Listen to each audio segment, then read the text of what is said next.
السلام علیکم ورحمۃ اللہ وبرکاتہ۔ نحمده ونصلي على رسوله الكريم اما بعد فاعوذ بالله من الشيطان الرجيم بسم الله الرحمن الرحيم هل يستوي الذين يعلمون والذين لا يعلمون صدق الله العلي العظيم وصدق رسوله النبي الأمين المتين الكريم ونحن على ذلك لمن الشاهدين والشاكرين والحمد لله رب العالمين إن الله وملائكته يصلون على النبي يا أيها الذين آمنوا صلوا عليه وسلموا تسليما اللهم صل على سيدنا ومولانا محمد وعلى آل سيدنا ومولانا محمد وبارك وسلم صلاة وسلاما عليك يا رسول الله وعلى آلك وأصحابك يا نور الله صلى الله تعالى عليك وسلم۔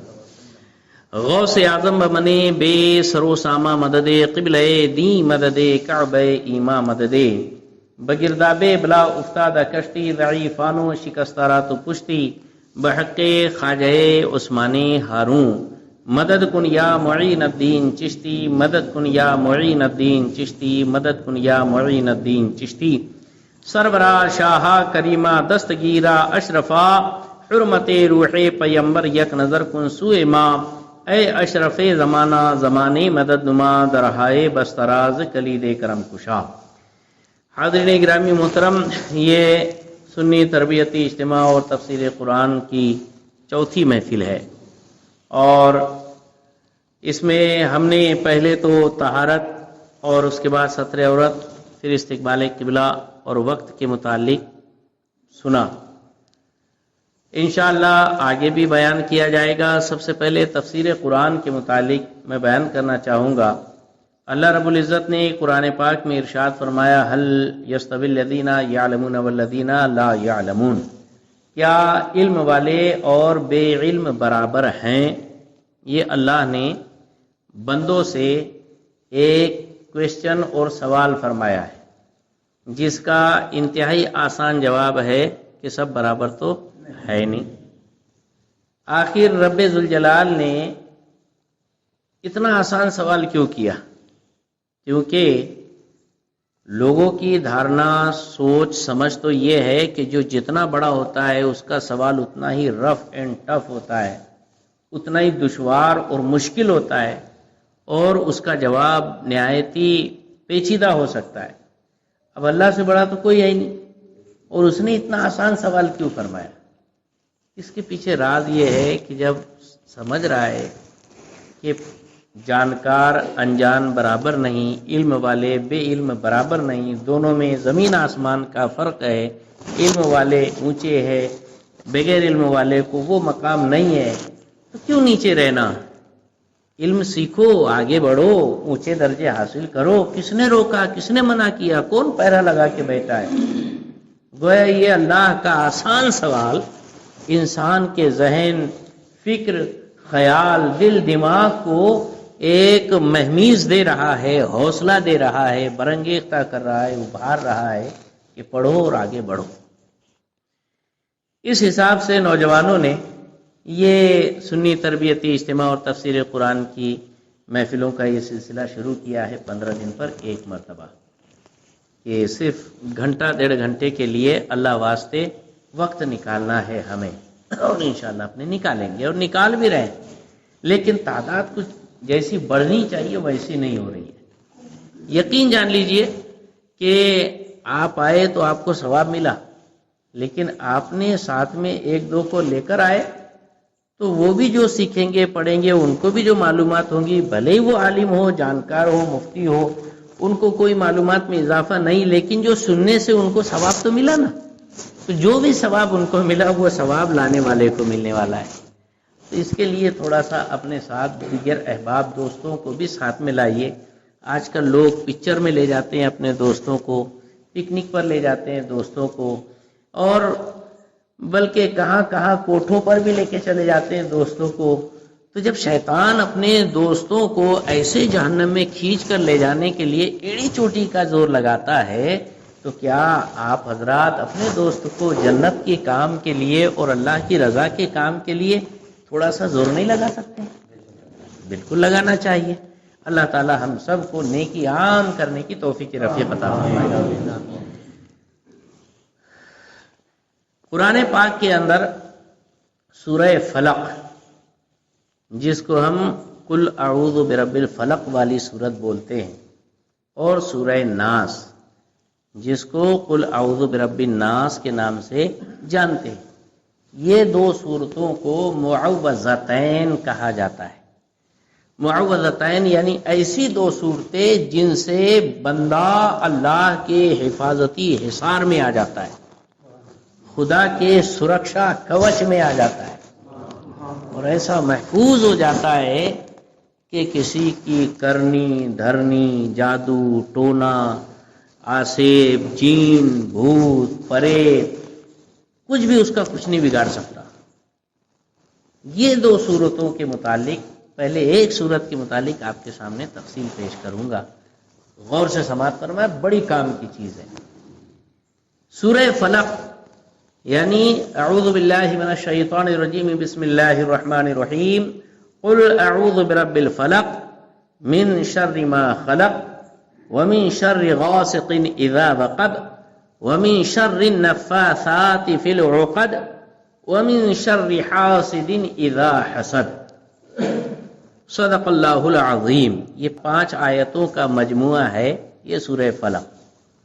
یہ مدنی ہے، یعنی ہجرت کے بعد نازل ہوئی ہے، مدینہ منورہ کے اندر اتری ہے، اور اس کی شان نزول کیا ہے، وجہ نزول کیا ہے، کیوں نازل ہوئی، اس کی وجہ یہ بتائی گئی ہے کہ حضور پاک صلی اللہ علیہ وسلم کے کٹر دشمن یہودی، بہت پکے دشمن، جبکہ حضور کی آمد سے پہلے، دنیا میں تشریف لانے سے پہلے، یہی یہودی لوگ مدینے والوں کو چڑھاتے تھے اور یہ کہتے تھے، چیلنج دیتے تھے کہ آخری پیغمبر آنے والے ہیں، اور جب وہ تشریف لائیں گے تو ہم ان پر ایمان لائیں گے، ان کے ساتھ ہو جائیں گے، اور ان کے ساتھ مل کر پوری دنیا فتح کر کے ہم راج کریں گے۔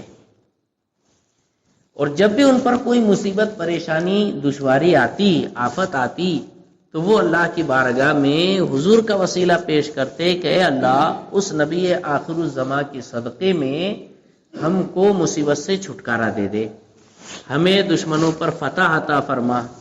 تو ایسا ہو جاتا، دشمنوں پر وہ فتح پا لیتے۔ تو یہ چرچے مدینہ منورہ کے اندر بڑے عام تھے، اور حضور پاک صلی اللہ علیہ وسلم کا حلیہ بھی بیان کر دیا گیا تھا کہ سرکار پاک صلی اللہ علیہ وسلم کا چہرہ مہرہ کیسا ہوگا، زلفیں کیسی ہوں گی، رنگ کیسا ہوگا، آپ کہاں کس علاقے میں پیدا ہوں گے، ہجرت کر کے کہاں تشریف لے جائیں گے، یہ سارے اوصاف حضور کے بیان کیے جا چکے تھے۔ بلکہ یہ بھی بتایا گیا تھا کہ حضور جب پیدا ہوں گے تو دنیا کے اندر کیا ہلچل ہوں گی، کسرا کے محل کے کنگورے ٹوٹ جائیں گے، آتش قزہ فارس یہ بجھ جائے گا، دریائے ساوا سوکھ جائے گا۔ یہ سارے جو حضور پاک صلی اللہ علیہ وسلم کی آمد پر ہونے والے معجزات، ان کا بیان پہلے ہی کتابوں میں تھا۔ ان کے ربی یعنی عالم لوگ، ان کے راہب یعنی پیر لوگ، یہ سب اچھی طرح سے جانتے تھے، اور حضور کے انتظار میں تھے کہ حضور تشریف لائے۔ لیکن ایک خاص بات، یہ بنی اسرائیل جو ہے نا، یہ حضرت ابراہیم علیہ السلام کے دوسرے بیٹے حضرت اسحاق کی نسل سے۔ حضرت ابراہیم کے 2 بیٹے تھے، ایک حضرت اسماعیل، دوسرے حضرت اسحاق۔ حضرت اسحاق کے ایک جو بیٹے ہوئے حضرت یعقوب علیہ السلام۔ حضرت یعقوب علیہ السلام ہے اسرائیل۔ حضرت یعقوب کے 12 بیٹے تھے، حضرت یوسف علیہ السلام اور ان کے 11 بھائی، یہ یعقوب علیہ السلام کے بیٹے۔ یہ 12 بیٹوں کی جو نسل چلی ہے، تو ایک ایک بیٹے کے اندر ہزاروں ہزار لوگ بن گئے، اور اس طور پر یہ 12 قبیلے بنے، اور ان کو بنی اسرائیل یعنی حضرت یعقوب کی اولاد یہ کہا جاتا تھا۔ تو اللہ کی شان کے بنی اسرائیلیوں کو، یعنی آج جو فلسطین کے بازو میں اسرائیل نام کا ملک ہے وہ یہودیوں کا ملک ہے، جن کو ہٹلر نے بالکل کیڑے مکوڑوں کی طرح بے دردی کے ساتھ گیس چیمبر میں مارا تھا، لاکھوں کی تعداد میں۔ کچھ لوگوں کو چھوڑ دیا تھا تو یہ بول کر چھوڑا تھا کہ تاکہ آگے کے لوگوں کو پتا چلے کہ میں نے مارا تو صحیح کیا کہ غلط کیا۔ فتنہ پرور قوم ہے یہودی، ان پر کتنے عذاب آئے لیکن نہیں سدھرے یہ لوگ۔ اللہ نے جوؤں کا عذاب نازل کیا، کھٹملوں کا عذاب نازل کیا، خون برسا دیا، خون کا عذاب نازل کر دیا، مینڈکوں کا عذاب نازل فرمایا۔ ان میں ایک قوم کو تو بندر کی شکل میں مسخ کر دیا، پھر پوری قوم کو ختم کر دیا، طرح طرح کے عذابوں سے کوٹا گیا، لیکن یہ نہ سدھرے تھے نہ سدھرے ہیں۔ ایسی یہ قوم ہے، ڈینجر قسم کی قوم۔ ان میں اللہ تبارک و تعالیٰ نے ان کی ہدایت کے لیے ایک روایت کے حساب سے 10,000 انبیاء کرام یک کے بعد دیگرے بھیجے۔ حضرت موسیٰ اور ان کے علاوہ حضرت عیسیٰ علیہ السلام بھی بنی اسرائیل ہی میں ہوئے ہیں۔ ہاں، تو اس طور پر 10,000، بلکہ دوسری ایک روایت ہے کہ 70,000 انبیاء کرام بنی اسرائیل میں پیدا ہوئے۔ یہ بنی اسرائیل اتنے خبیث ہے کہ 80 انبیاء کرام کو ون ٹائم میں انہوں نے قتل کیا ہے، اتنے ظالم۔ ہاں، حضرت زکریا علیہ السلام کے سر پر آرا چلا دیا تھا، یہ اتنے نالائق ہے۔ حضرت عیسیٰ علیہ السلام کو قتل کرنے کے پیچھے بھاگے، یہاں تک کہ وہ جو ان کا گرو گھنٹال آگے تھا، اللہ نے اسی کی شکل حضرت عیسیٰ علیہ السلام جیسی بنا لی اور حضرت عیسیٰ علیہ السلام کو چھت پھاڑ کر حضرت جبریل کے ذریعے اوپر اٹھا لیا زندہ۔ یہ ہمارا عقیدہ ہے۔ لیکن عیسائی لوگ کیا بولتے؟ عیسائی لوگ بولتے کہ عیسیٰ علیہ السلام سارے عیسائیوں کے سارے گناہوں کے بدلے میں انہوں نے صلیب قبول کی، لہذا اب عیسائی کچھ بھی کر لے، کوئی بھی گناہ کر لے، ان کو کوئی سزا نہیں ملنے والی۔ ایسا عیسائیوں کی دھارنا ہے جو کہ غلط ہے۔ اللہ نے فرمایا قرآن پاک میں وما قتلوہ وما صلبوہ ولکن شبہ لہم، انہوں نے حضرت عیسیٰ کو نہ قتل کیا نہ سولی دی، بلکہ ان کی شبیہ ڈال دی گئی تھی ایک شخص پر جس کو انہوں نے یہ سب کچھ ٹارچر کیا، جو بڑا گرو گھنٹال تھا، دشمن تھا، اسی کو یہ سزا ملی۔ تو بہرحال کہنے کا مقصد یہ ہے کہ بنی اسرائیل اتنے ڈینجر قوم۔ تو یہ حضور پاک صلی اللہ علیہ وسلم نے جب اعلان نبوت فرمایا اور ہجرت کر کے جب مدینہ تشریف لائے تو مدینہ شریف کے اندر یہودی لوگ رہتے تھے، بنی قینقاع اور بنی قریظہ، بنی نذیر، خیبر کے اندر یہودی رہا کرتے تھے۔ اس طور پر کئی قبیلے یہودیوں کے آباد تھے مدینہ اور آس پاس میں۔ ان لوگوں کو جو معلوم پڑا کہ ارے یہ آخری پیغمبر ہے، ان میں تو ساری علامتیں موجود ہے، یہ تو بالکل اوریجنل سچے پیغمبر ہے، یہاں تک کہ یہودیوں کے جو بڑے عالم دین تھے، سب سے بڑے سردار عالم حضرت عبداللہ ابن سلام رضی اللہ تعالیٰ عنہ، وہ مسلمان ہو گئے تھے۔ آیت پاک نازل ہوئی یعرفونہ کما یعرفون ابناءہم، کہ یہ یہودی حضور پاک کی سچائی ایسے جانتے ہیں جیسے کوئی باپ یا ماں اپنے بیٹے کو پہچانتی ہے، یہ میرا بیٹا ہے، بلکہ اس سے بھی زیادہ۔ یعنی ایک ماں اپنے بیٹے کو جیسے جانتی ہے، لاکھوں میں پہچان لے گی ماں اپنے بیٹے کو، ویسے یہ یہودی حضور کی حقیقت اور سچائی کو جانتے ہیں۔ تو حضرت عمر فاروق اعظم نے حضرت عبداللہ ابن سلام سے پوچھا کہ قرآن پاک میں تو یہ آیت پاک ہے کہ یہودی لوگ حضور کی حقیقت اور سچائی ایسے جانتے ہیں جیسے اپنی اولاد کو پہچانتے ہو، کہ یہ بات کتنی صحیح ہے، آپ کا کیا کہنا ہے اس کے بارے میں؟ تو حضرت عبداللہ ابن سلام نے کہا کہ ارے جن کو ہم اپنی اولاد کہتے ہیں اس میں تو کبھی کچھ غلطی ہو بھی سکتی ہے کہ ہم اسے اپنی اولاد سمجھ رہے ہیں، لیکن بیوی کے کبھی قدم بہکے ہوں اور وہ غلط کوئی اولاد پیدا ہو گئی ہو ہمارے گھر، یہ پاسبل ہے۔ جس کو ہم اپنی اولاد بولے وہ شاید ہماری اولاد نہ ہو۔ ہم کو حضور پر اس سے بھی بڑھ کر یقین ہے کہ حضور سچے ہیں اور اس کے علاوہ کوئی دوسری چیز ہو ہی نہیں سکتی۔ حضور کے بارے میں سیکنڈ آپشن ہے ہی نہیں، ان کے برحق ہونے کا حق الیقین ہے ہمیں۔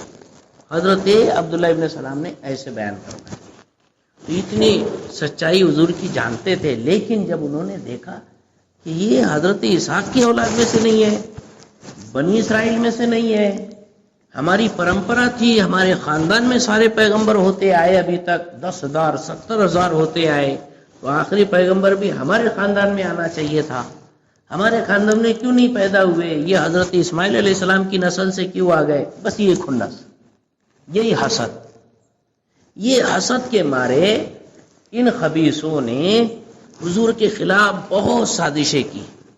کبھی جاتے کافر دشمنوں کو بہکاتے ورگلاتے کہ آؤ مدینے پر چڑھائی کر دو. جنگ خندق کیوں ہوئی؟ یہ یہودی اور منافقین گئے تھے مکہ شریف اور پورے عرب کے اندر گھومے تھے، سب لوگوں کو بھڑکائے، یہ دیکھو مکے سے آنے والا انسان مدینے کے اندر اتنی جڑ پکڑ رہا ہے، ایک ساتھ سب مل کر اگر پورا عربستان کبھی مدینے پر حملہ کر دے تو یہ لاکھوں لوگ وہ 5-7 ہزار کو کہاں کچل دیں گے پتہ بھی نہیں چلے گا.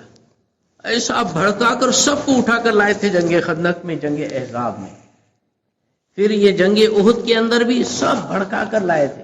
یعنی اس طور پر یہ بھڑکانا، مسلمانوں کے راس پہنچانا، مسلمانوں کے ساتھ مطلب غداری کرنا، مسلمانوں کو دھوکہ دینا، پل پل پہ ان کی یہ حرکتیں ہوتی تھی. یہاں تک کہ حضور کو بھی انہوں نے ستانا کم نہ کیا. حضور ایک مرتبہ دیوار کے چھاؤں میں سائے میں بیٹھے ہوئے تھے، اوپر سے بڑی سی چٹان ڈھکیل دی کہ گر جائے، دب جائے، ختم ہو جائے معاذ اللہ. لیکن ہمارے حضور تو حضور ہے. اللہ فرماتا ہے یریدون لیطفئوا نور اللہ بافواہہم واللہ متم نورہ ولو کرہ الکافرون. یہ لوگ چاہتے ہیں کہ پھونک مار مار کر اللہ کے نور کو بجھا دے. ارے اللہ اپنے نور کو کامل کر کے رہے گا، بھلے ہی کافر لوگ ناپسند کریں، ہے نا. نور خدا ہے کفر کی حرکت پہ خندہ زن، پھونکوں سے یہ چراغ بجھایا نہ جائے گا. فانوس بن کے جس کی حفاظت ہوا کرے، وہ شمع کیا بجھے جسے روشن خدا کرے. اللہ تبارک و تعالی نے اپنے محبوب کی حفاظت فرمائی. حضور وہاں سے ہٹ گئے، پورا پتھر اتنی بڑی چٹان دھاڑ سے زمین پر گری. ارے بولے وہ ہم سے غلطی ہو گئی، وہ ادھر پڑا ہوا تھا، ہوا کے جھونکے سے گر گیا، ایسا ویسا، یہ سب بہانے. پھر ایک مرتبہ کھانے میں گوشت کے اندر زہر ملا کر دے دیا. ایسے طرح طرح کی خرافات کرتے تھے. تو ایک جب عاجز آ گئے کہ کسی طور پر حضور کا کچھ بھی نہیں بگاڑ پائے، تو انہوں نے مدینے کے اندر رہنے والا ایک بہت بڑا جادوگر تھا، مہا جادوگر، خطرناک جادوگر، اس کا نام تھا لبید ابن عاصم. اس کے پاس یہ ساری چنڈال چوپڑی پہنچی اور ان لوگوں نے کہا کہ دیکھو ایسا ہے کہ ہم لوگوں نے ایسے بھی اس سے پہلے بہت کچھ جادو وغیرہ کروائے، لیکن ان پر تو کچھ اثر ہی نہیں ہوتا. تم اس علاقے کے سب سے جانے مانے مہا جادوگر ہو، بہت بڑے جادوگر ہو، لہذا کچھ ایسا کرو کہ ہم کو ان سے چھٹکارا ملے معاذ اللہ. اس نے کہا یہ کام تو میری 2 بچیاں کر دیں گی. ٹھیک ہے کوئی بات نہیں، بس مجھے حضور کے منہ مبارک شریف لا دو، کنگھی لا دو.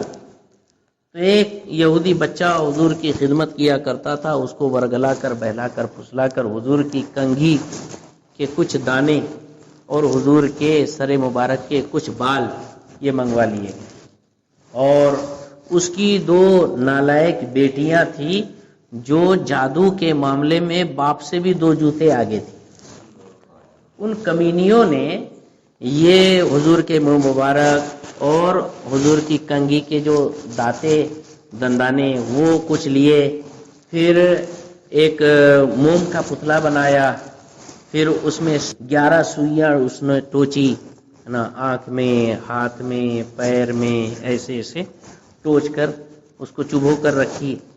پھر ایک رسی میں 11 گرہیں لگائی اور اس میں منتر پڑھ پڑھ کر پھونکتی جاتی اور گرہ مارتی جاتی، گنڈا بنایا.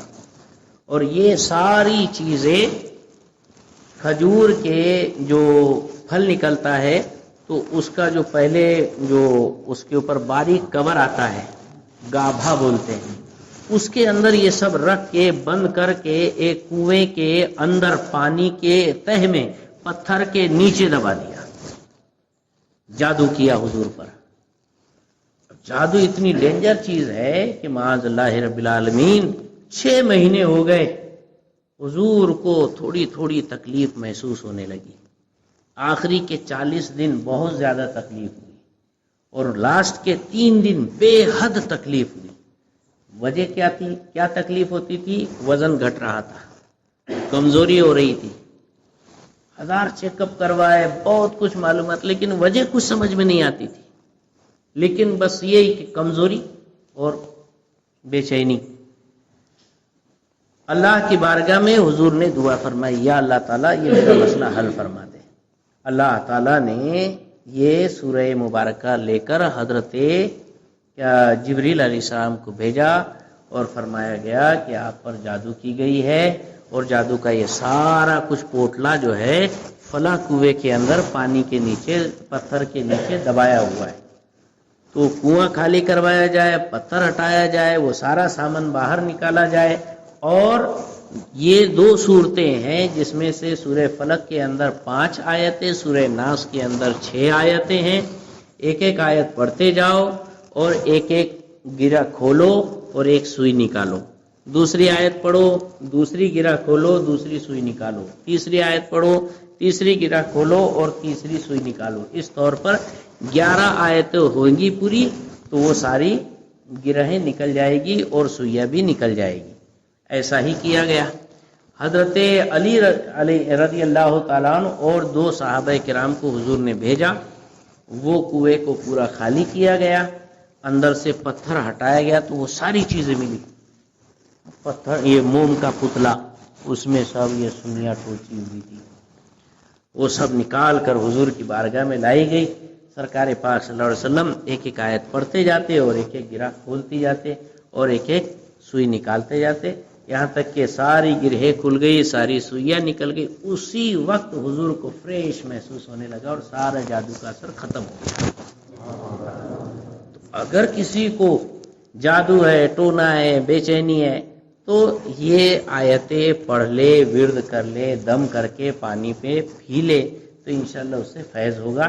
لیکن اس کے لیے تلفظ، پروناؤنسیشن، لفظوں کی ادائیگی یہ کمپلسری ہے. اور دوسرا رزق حلال، یہ مین روح اور جان ہے نا. کیوں؟ اس لیے کہ جھوٹ بول کر، چغلی کر کے اور کیا کہتے ہیں حرام خوری کر کے ہم نے اپنی زبان اور اپنے وجود کو اتنا گندا کر لیا کہ اس زبان پر اللہ کا کلام بھی آ جائے تو اس کی تاثیر ختم ہو جاتی. یہ ہمارے بدعمالیوں کا نتیجہ ہے. ورنہ ایک ایک آیت کے اندر وہ پاور ہے کہ آپ کیا نہیں کر سکتے. خزانہ ہے آپ کے سامنے، لیکن کیا کرے کہ ہم نے اپنے آپ کو اتنا داغدار بنا لیا. تو وہ سورہ مبارکہ آپ کے سامنے پڑھتا جاتا ہوں، اس کی ضرورت پر تفسیر بھی کرتا جاؤں گا اور اس کی تشریح بھی کرتا جاؤں گا. سنیں گے؟ اعوذ باللہ من الشیطان الرجیم، بسم اللہ الرحمن الرحیم. قل اعوذ برب الفلق، کہہ دو میرے محبوب میں پناہ لیتا ہوں صبح کی سپیدی یعنی صبح کو پیدا کرنے والے رب کی. فلق کہتے ہیں صبح کی روشنی کو. صبح کو پیدا کرنے والے رب کی پناہ لینے کے لیے حضور کو کیوں فرمایا؟ تو صبح کا مطلب یہ ہوتا ہے کہ صاحب سارے اندھیری رات، غموں کی رات، پریشانیوں کی رات، یہ سب ختم ہوتی ہے اور سپیدہ سحر نمودار ہوتا ہے، خوشیوں کا سورج طلوع ہوتا ہے. تو گویا صبح ایک نئی خوشی لے کر آتی ہے. تو گویا جادو، ٹونے اور کسی طور پر بھی گردش کا کچلا ہوا، مارا ہوا، ہارا ہوا انسان اپنی ساری زندگی کی پرانی بھینکر خوفناک راتوں کو ختم کر کے صبح امید کی کرن کی لالچ میں اس صبح پیدا کرنے والے رب کی پناہ مانگ رہا ہے نا. قل اعوذ برب الفلق، کہہ دو میرے محبوب کہ میں صبح کو پیدا کرنے والے رب کی پناہ لیتا ہوں، ہے نا. من شر ما خلق، اللہ کی پناہ تو لے رہے لیکن کس وجہ سے، کس سے؟ تو کہ من شر ما خلق، جو بھی اللہ نے پیدا کیا اس کی ساری مخلوق کے شر سے. اللہ کی جو بھی مخلوق کا شر ہے چاہے جناتوں کا شر ہو، بھوتوں کا شر ہو، پریوں کا شر ہو، جادو کا شر ہو، آسیب کا شر ہو، یا کسی انسان کی چال بازی کا شر ہو، ہے نا، یہ سارے شر، سارے دکھ، ساری تکلیفیں، ہر درد سے میں خدا کی پناہ لیتا ہوں۔ قل اعوذ برب الفلق من شر ما خلق ومن شر غاسق اذا وقب، اور گھنگھور اندھیری رات سے بھی میں اللہ کی پناہ لیتا ہوں جب وہ رات چھا جائے۔ تو چاند آخری مہینے کے اندر بالکل چھپ جاتا ہے، گھٹا ٹوپ گھنی رات ہوتی ہے جس کو اماوس کی رات کہتے ہیں۔ یہ اماوس کی رات میں جادو ٹونے بڑے ہوتے ہیں۔ تو فرمایا گیا من شر غاسق اذا وقب، کہ گھنگھور کالی رات جب چھا جائے تو میں خدا سے پناہ لیتا ہوں، خدا کی پناہ لیتا ہوں کہ اس اماوس کے اندر جو کوئی موٹھ مارتے ہیں، جادو کرتے ہیں، کرنی کرتے ہیں اور کیا کیا سب کرتے ہیں، یہ سب کے شر سے میں خدا کی پناہ میں پروٹیکشن کے لیے، حفاظت کے لیے آتا ہوں۔ من شر غاسق اذا وقب ومن شر النفاثات فی العقد، اور گروہوں کے اندر پھونکنے والیوں کے شر سے بھی میں اللہ کی پناہ لیتا ہوں۔ جو جادوگرنیاں، لبید ابن اعصم کی 2 بیٹیاں جنہوں نے گرے لگا لگا کر، منتر پھونک پھونک کر حضور پر جادو کی تھی اور گنڈا بنایا تھا، ان پھونک مارنے والیوں کے شر سے بھی میں خدا کی پناہ لیتا ہوں، یعنی جادو کا کاٹ، ہے نا۔ من شر ومن شر حاسد اذا حسد، اور حسد کرنے والے کے شر سے جب وہ حسد کرے میں اللہ کی پناہ لیتا ہوں۔ انسان جب حسد پر آتا ہے نا، تو یہ حسد ہی سب سے پہلا گناہ ہے جو آسمانوں پار ہوا تھا اور زمینوں پر ہوا تھا۔ ہاں، آسمانوں پر، عرش پر بھی سب سے پہلا گناہ ہوا تو حسد ہوا، زمین پر بھی سب سے پہلا گناہ ہوا تو حسد ہوا۔ وہ کیسے؟ حضرت آدم علیہ السلام کو اللہ نے پیدا کیا اور فرمایا اسجدوا لآدم، تو ابلیس نے کہا تھا انا خیر منہ خلقتنی من نار وخلقتہ من طین، مجھے تو نے آگ سے پیدا کیا، ان کو تو مٹی سے پیدا کیا۔ جلن ہو گئی تھی کہ ان کو خلیفہ بنائے گا اللہ تعالیٰ، میں اتنا عبادت گزار فرشتوں کا وائس چانسلر ہوں، مجھے ملنا چاہیے یہ عہدہ میرا۔ تو یہ جلن، حسد سب سے پہلے گناہ ابلیس سے ہوا، اور اس کی سزا بھی اتنی کڑک ملی اس کو کہ اس کو جنت سے باہر بھگا دیا گیا اور فرمایا گیا اخرج فإنک رجیم، نکل جائے یہاں سے، تو دھتکارا ہے، لعنت ہے تجھ پر، قیامت تک کی لعنت برستی ہے۔ جب بھی چھوٹا سا بھی بچہ قرآن پڑھے گا تو اعوذ باللہ من الشیطان الرجیم جیسے پڑھا، اس کے اوپر ایک جم کے شہاب ثاقب برستا ہے، انگار انگار انگار پورے جسم میں آگ لگ جاتی ہے، شیطان کے بھینکر چیختا چلاتا ہے۔ تو یہ اس کو پھٹکار قیامت تک پڑتی رہے گی۔ تو یہ حسد پہلا گناہ ہوا تھا عرش پر، اور حسد پہلا گناہ ہوا تھا زمین پر۔ حضرت آدم علیہ السلام کی اولاد میں سے ایک تھا حابیل، دوسرا تھا قابیل۔ اس وقت کی شریعت کا حکم اور مسئلہ یہ تھا، چونکہ ایک ہی حضرت آدم اور حوا ان سے اولادیں پیدا ہوتی تھی، تو ایک ساتھ ایک بیٹا ایک بیٹی، ایک لڑکا ایک لڑکی پیدا ہوتی تھی، پھر دوسری مرتبہ ایک لڑکا ایک لڑکی پیدا ہوتی تھی۔ تو اس وقت شریعت آدم کا حکم یہ تھا کہ یہ جو جڑوا بھائی بہن ہے یہ سگے بھائی بہن کا حکم رکھیں گے، اور جو دوسری مرتبہ جڑوا بھائی بہن ہوئے وہ آپس میں سگے بھائی بہن ہوئے، ان کی آپس میں شادی نہیں ہو سکتی، لیکن یہ لڑکی کا اس لڑکے کے ساتھ، اس لڑکی کا اس لڑکی کے ساتھ نکاح کر دینا جائز تھا، اور اس طور پر وہ نسل انسانیت پھیلتی گئی۔ تو حابیل یہ نیک انسان، اور قابیل بہت زیادہ ہی اپنے آپ کو قابل سمجھتا تھا، تو وہ گیا ہوا کیس تھا۔ اس کے ساتھ جو لڑکی پیدا ہوئی تھی وہ بہت حسین خوبصورت تھی، اور حابیل کے ساتھ جو لڑکی پیدا ہوئی تھی وہ اتنی خوبصورت نہیں تھی۔ قابیل کا کہنا تھا کہ میری جڑوا بہن کے ساتھ میرا نکاح پڑھایا جائے، جبکہ وہ حرام، اور حابیل کو کہتا تھا کہ تو اس کے ساتھ شادی کرے گا تجھے مار ڈالوں گا۔ آخر خنس میں آ کے اس نے مار ڈالا. کیوں؟ وہی حسد پہلا گناہ تھا. اور دوسری وجہ یہ کہ حضرت آدم علیہ السلام نے فرمایا کہ نہیں یہ سب تو جائز نہیں ہے. بولے یہ کیسے ہم مانیں گے؟ کہاں قربانی پیش کرو.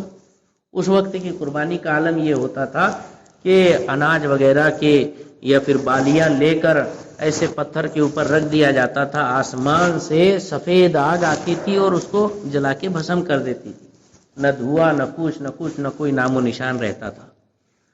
تو حضرت حابیل نے وہاں پر قربانی کے لیے جو اناج پیش کیا، اوپر سے آگ آئی اس کو بھسم کر دیا. قابیل نے جو پیش کیا آگ ہی نہیں آئی، اس کا اناج جلا ہی نہیں. تو کہا کہ ارے تو اس کی قربانی رد ہو گئی. تو خنس آ گئی، حسد پیدا ہو گیا اور حابیل کو قتل کر دیا. پہلا گناہ یہ حسد والا تھا. اللہ کے رسول فرماتے الحسود، یہ بلکہ عربی مقولہ ہے الحسود لا یسود. جو حاسد ہوتا ہے نا وہ کبھی سردار نہیں بن سکتا. اللہ کے رسول نے فرمایا الحسد یاکل الحسنات کما تاکل النار الحطب. حسد نیکیوں کو ایسے تباہ برباد کر دیتا ہے، ختم کر دیتا ہے جیسے آگ لکڑیوں کو جلا کر بھسم کر دیتی ہے. کہتے ہیں کہ صاحب حاسد ایک ایسا انسان ہوتا ہے کہ جو چاہتا ہے دوسرے کی ہلاکت لیکن خود اپنے آپ ہلاک ہوتے رہتا ہے. فرمایا گیا ہے کہ اللہ حضرت امام شافعی رحمۃ اللہ تعالی علیہ کا شعر ہے. امام شافعی رحمۃ اللہ تعالی علیہ انہوں نے شعر عربی میں یہ لکھا ہے الا کل من کان لی حاسدا. سنو جو میرے سے حسد کرتا ہے جا کر ان سے کہہ دینا اتدری الا من اساء الادب. تو جانتا بھی ہے کہ تو نے کس کی گستاخی اور کس کی بے ادبی کی ہے. حاسد سے کہنا کہ تو نے گستاخی کی ہے، جانتا بھی ہے کس کی گستاخی کی ہے. اساء علی اللہ فی فضلہ. تو نے اللہ کی گستاخی کی، خدا کی شان میں توہین کی اس کی نوازشات پر. کہ اذا انت لم ترد ما قد وہب. جب تو اس کی عطا پر راضی نہیں ہوا کہ اس نے جو مجھے دیا ہے فضیلت، اس پر تو راضی نہیں ہے اور تجھے مجھ سے جلن ہو رہی ہے. مطلب یہ ہے کہ اللہ نے مجھے جو دیا ہے وہ غلط کیا، اللہ رانگ ہو گیا معاذ اللہ. اللہ کو تو غلط ٹھہرا رہا ہے. لہذا حسد نہیں کرنا چاہیے کیونکہ جس کو نوازا ہے وہ اللہ نے نوازا ہے.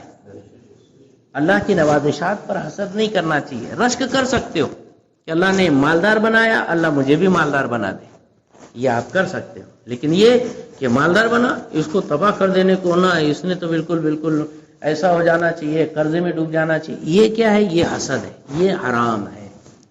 ہاں شیخ سعدی شیرازی رحمت اللہ تعالی علیہ ارشاد فرماتے ہیں شنیدم کے مردان راہ خدا دل دشمناں ران کردند تنگ. میں نے سنا ہے کہ اللہ والے لوگ دشمنوں کے دل کو بھی ناراض نہیں کرتے. ترا کہ میسر شود ای مقام کے با دوستانت خلاف است و جنگ. ارے تجھے یہ خدا کی مقبولیت اور محبوبیت کا درجہ کیسے مل سکتا ہے؟ تو دشمن دوستوں کے ساتھ تیرا اختلاف ہے، دوستوں کے ساتھ تیری لڑائیاں چل رہی ہیں. اللہ والے تو دشمنوں کے بھی دل ناراض نہیں کرتے اور تو ہے کہ اپنوں کے دل ناراض کیے بیٹھا ہے. حسد بہت بری چیز ہے. اللہ اکبر. بلکہ شیخ سعدی فرماتے ہیں بمیر تعبیر ہی اے حسود کی رنجیست. اے حاسد تو مر جا، اس لیے کہ یہ حسد ایک ایسی بیماری ہے کہ از مشقت اون جز بے مرگ نہ توارث. کہ اس کی تکلیف سے موت کے بغیر چھٹکارا ہی نہیں ہے.